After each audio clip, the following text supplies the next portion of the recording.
So the folks at TrueVFX have just recently released TrueTERRAIN version 5. Now we did talk about the cool things that you can do with this when the Blender market sale was happening, and it's quite interesting to see that this is now a new generation of terrain creation in Blender, as this allows you to procedurally create your terrains with multiple set of things that allows you that freedom of creation exactly how you want it. And for those who like to get on with this and possibly you'd like to get started with it, then you can simply go over to the link in the description that'll bring you right here where you can get started with it. There's also a coupon code in the description for those who like to get this for a specific discount, and this is going to be running for a specific time as well. And with that said, let's dive right into Blender and see how this works. So with Blender simply open up right here, how you get to work with this is very simple, as all you need to do is go over to edit, go over to preference, go all the way to add-ons, and right now with Blender you need to click on the tiny drop down, click on install from disk, and you need to navigate to where you have add-on downloaded and you can install it. And once you install this would require a couple of things, as the installation process requires you to install individual packs one after the other, from the materials all the way to the height map down to the asset starter pack and terrain elements. And once all of these are fully installed, you can now proceed to hit on the bugger menu and save your preference. Something else that you may need to do is go over to the procedural section, click on the tiny drop down and click on load items. And this is going to load procedural shaders that you need. Of course, you can simply go through the textures, the object, the packs, just to see that everything works. And once you're okay with that, you can go ahead, hit the bugger menu, save your preference and get started. And to get started is very simple, as all you need to do is tap N on the keyboard, go over to TrueVFX, and if you did purchase this during the Black Friday sale, you should have TrueTERRAIN version 5 and also TrueSKY. Of course, we'll talk about TrueSKY in a bit, but for you to start creating your terrains, it's very simple. Let's get rid of the default cube and click on Create Terrain to get started. By default, this is going to offer you a couple of presets which you can use to build your scenes. So if you like to rely on presets to get things done faster, of course you can simply go ahead and take advantage of that, as the presets will definitely allow you create faster, and you can layer as many of the presets that you like to work with and get the result that you want. For those who like to build from scratch and possibly work with a couple of parameters to get things going, what you need to do is to click on OK. And once you do that, this gives you a plain thing that you can start working with. However, it's not so plain because automatically it adds a terrain noise, and the terrain noise that you have here has parameters that you can work with, which includes the noise, the height, and also the transform. So with the height, you can simply raise this up, bring this down, depending on what you want. You might probably also notice a red box right here, and of course there's also a blue curve. The blue curve is for you to be able to rotate this, and the red box is for you to be able to transform this. Now, the transformation is only on this specific layer. Depending on the number of layers that you have, you do have those options, and you'd also notice that you also have an interesting option for opacity. So you can blend things, work with modifiers, and get things going. For the noise section, there's a couple of noises that you can play with. Say maybe you like to have some magic noise. Probably you like to move this, move it backwards, move it forward. You might want to add another noise, so we can add another noise right here. Click on OK, and this again is a plain noise. So we can have that, and we can drop the noise opacity a little bit like so, and move this to a point. And you now notice that we are mixing these two together. So we can take that off, bring this in, take that off, bring this in. We can also bring this down, and you can see what we're trying to make. So this is one cool thing that you can do. However, within the noise section, there are also presets that you can work with. So if we click on the plus section, go over to the noise,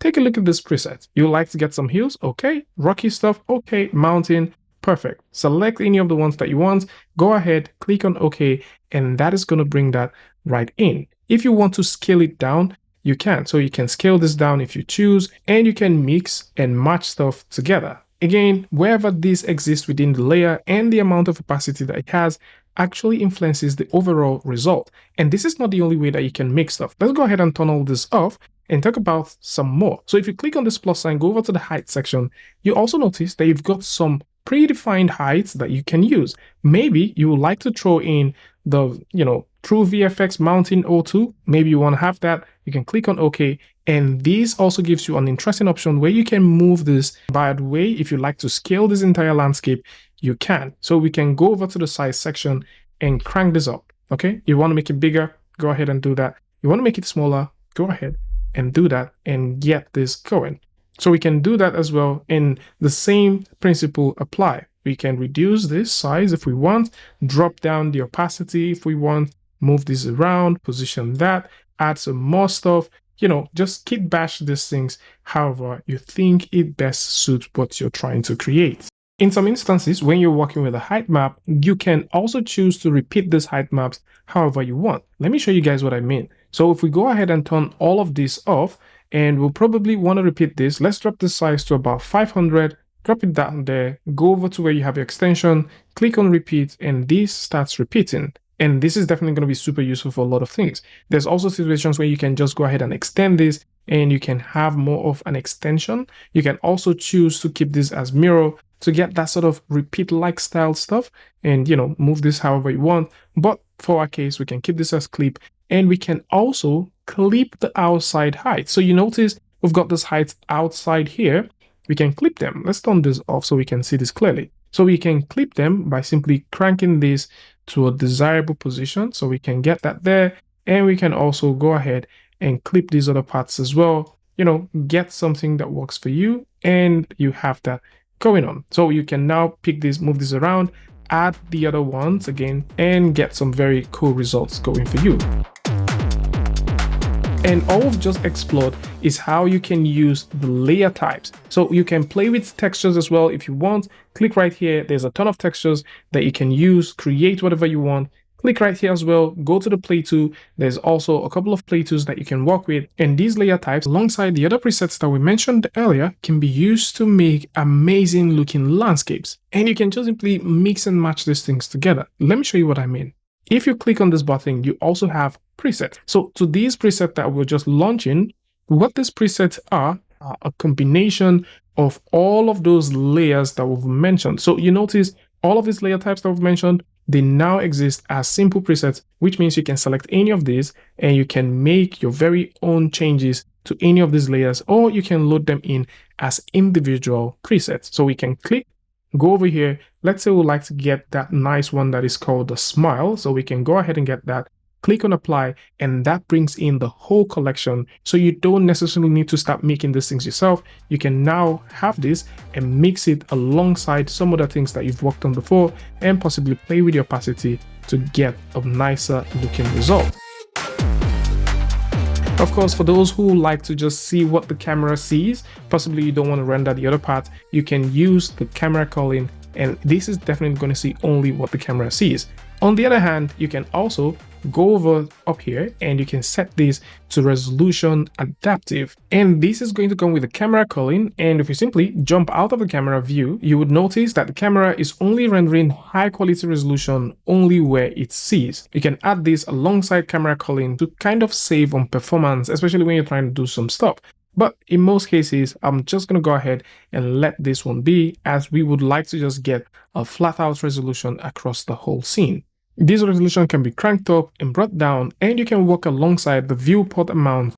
I would love to advise that you balance both performance and quality when working within your viewport, and you can let loose when you're trying to render. And for those who like to add erosions, you can simply scroll the way down and you can turn on erosion. And again, this is totally dependent on what you're trying to make.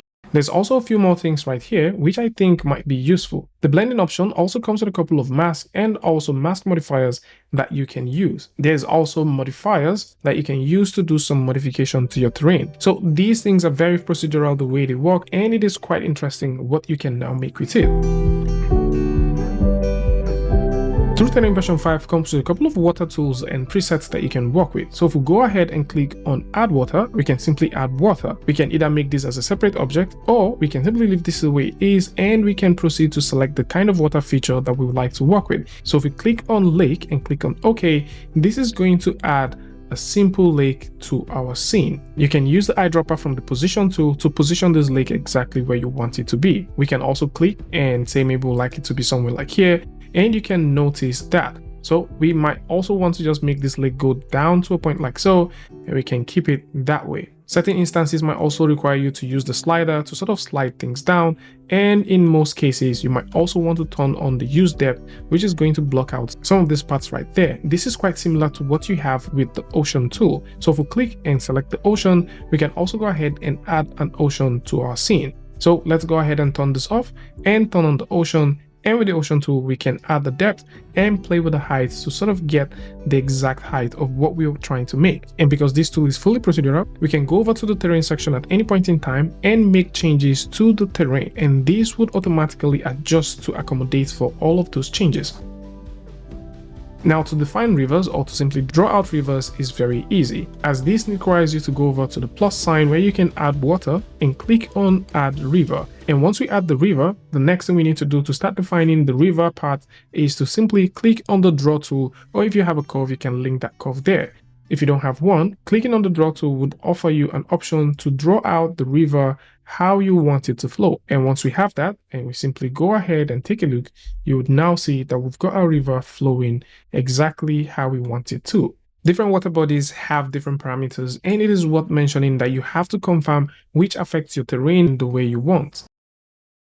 As with the lake tool, you can also choose how you like the lake to be represented in your scene. In certain cases, you might want to simply use an object to control the position of the lake body in different parts of your terrain, and that is an option that is also available. So instead of using position, you can use object, play with the shoreline, the height, the width, fall off amount, and get the exact result that you're going for. You can choose to create different variations of lake and use them accordingly. There's also the very interesting simulation, which kind of simulates rainfall across your entire model. So if you like to have water simulation across your terrain, then this is also something that you can simply rely on and get that happening. With lots of customization features that also applies to this, users can now create even more interesting stuff. It is also worth mentioning that the Ocean tool has a couple of interesting looking presets which artists can work around and get desirable results. And just like we mentioned for other presets, these are highly customizable and you can rely on these to get going. And for customization and animation, you can simply switch the waves from static to animation. At the same time, you can also make changes to the waves and also setting parameters by switching from geometry to surface, where you can make changes to the wave, the foam, and also the shader parameters. And TrueTERRAIN doesn't come only with terrain, water, it also shows up with some scattering tools which you can use to scatter vegetations across your scene.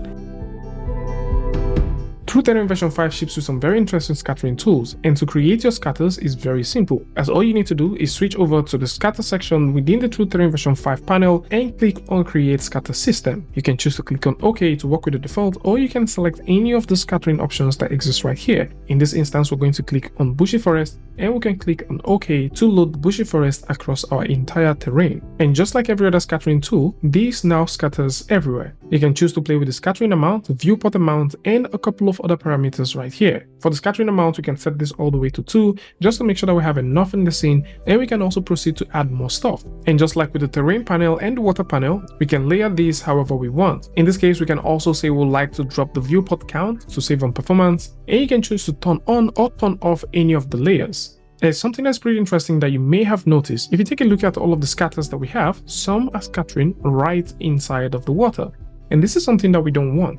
And to mitigate that, what we need to do is to simply go over to the preset that we're working with, click on mask, click right here where you have your plus sign, and we can use the attribute mask. So once we click on the attribute mask, we can decide we would like this to just be scattered above the waterline. So once we have that selected, click on OK, and all of our scattering would happen above the waterline. You can choose to invert this if you want and have all of them scattered right inside of the water, and this might also be something that might be pretty interesting, and you can choose to invert that and get them scattered only on the terrain. There's also a couple more other options that includes the camera culling, which only renders what the camera sees, and you can also choose to work with other forms of mask that exist right here. Within the modifier section, there's only one modifier for clumping, and all of this is to help with performance when working with TrueTERRAIN version 5. And finally, we have shading. So TrueTERRAIN also comes with a couple of nice shaders that you can work with. In this case, we can click on create terrain material, and this will present us with a dialog box where we can select the multi-layer preset material type that we want to work with. So for this, we're going to select Green Hill, and this is going to process and add an overall shader across our entire piece. Now to preview this, you may need to go over to the render view for you to be able to see this in action. And for our case, we're going to switch over to cycles, set this to GPU, save our file, and hit render. And with that, you now see that we've got an interesting terrain, and of course, we do have our interesting water body. At any point in time, of course, you would like to work with any of these presets, you can simply select any of them, select the preset for the shading that you want, and apply that shading preset. And just like every other thing, you can always turn on and turn off layers to get results that you want. Of course, this also has its own set of parameters that you can use, and you can also play with the masking, the filters to get even more nicer looking result. And overall, you can even boost the quality of what you're working with TrueSKY, as TrueSKY is an interesting tool that you can use to light your scene with physical sky parameters. This also comes with a couple of interesting presets that you can work with, and despite the fact that you've got access to this preset, you still have access to parameters and also some more stuff that you can use to fine-tune the overall quality of your scene. This also offers options for working with clouds and also fog. And for those who like to take a look at TrueTERRAIN version 5, and possibly you like to take a look at TrueSKY, then links to all of these are going to be in the description, so do well to check it out. And if you just want to preview this, then there's a $1 TrueTERRAIN preview that is currently available, and if you like to get the purchase, then of course you can simply come through and grab this for yourself. Tell me what you guys think about this one in the comment section, and of course if you like this video or you like something from this, you can go ahead and give a like and don't forget to share with a friend. And until I see you guys in the next one, peace.